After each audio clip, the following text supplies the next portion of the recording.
പൊറുക്കാത്തൊരു പാപമുണ്ട്. ഏത് പാവാ? അള്ളാഹ്ക്ക് പൊറുക്കാൻ പറ്റാത്തൊരു പാപമുണ്ട്. ഏതാ? ഏതെന്നറിയോ? നീ ഒരു പാപം ചെയ്തിട്ട് കഅബാലയത്തിൽ വർഷാവർഷം പോകാറുണ്ട്. എന്തിനാ പൈസ മുടക്കി പോണേ? ലക്ഷങ്ങൾ മുടക്കിയിട്ട് ഹജ്ജിന് പോകുന്നവരുണ്ട്, ഉംറയ്ക്ക് പോകുന്നവരുണ്ട്. എന്തിനാ പോണേ? എന്തിനാ നീ പോകുന്നേ? അവിടെ പോയി നീ ഹജറുൽ അസ്വദ് കെട്ടിപ്പിടിച്ച് മുട്ടിയിരുന്നാലും നിന്റെ പാപം അല്ലാഹ് പൊറുക്കില്ല. അതേത് പാപമെന്നറിയോ? അതേത് പാപമാ? നാട്ടുകാരുടെ ഇറച്ചി തന്നെ ഒരു സ്വഭാവം ഉണ്ടല്ലോ നിനക്ക്, അസൂയ. എടാ, നാട്ടുകാരെ കുറിച്ച് ഈ വഅദ് പറയുന്ന എന്നെ കുറിച്ച് നീ ആവശ്യമില്ലാത്ത കാര്യങ്ങൾ മുഴുവനും പറഞ്ഞിട്ട് നീ കഅബാലയത്തിൽ പോയിട്ട് കാര്യമുണ്ടോ? ഒരു കാര്യവുമില്ല.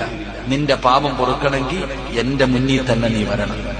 നിങ്ങൾ ആരെയെങ്കിലും കുറിച്ച്, ഈ സദസ്സിരിക്കണ ഏതെങ്കിലും ഒരു മനുഷ്യൻ, പ്രസിഡന്റോ ഇരിക്കുന്ന ഉസ്താദന്മാരോ, നിങ്ങൾ ആരെയെങ്കിലും കുറിച്ച് ഞാൻ എന്തെങ്കിലും വൃത്തികേടുകൾ പറഞ്ഞു പരത്തി ഇവരെ നാണം കെടുത്തിയിട്ട് ഞാൻ അല്ലാഹ് പുറത്തല്ലെന്ന് ചോദിച്ചിട്ട് കാര്യമുണ്ടോ? ഇല്ല.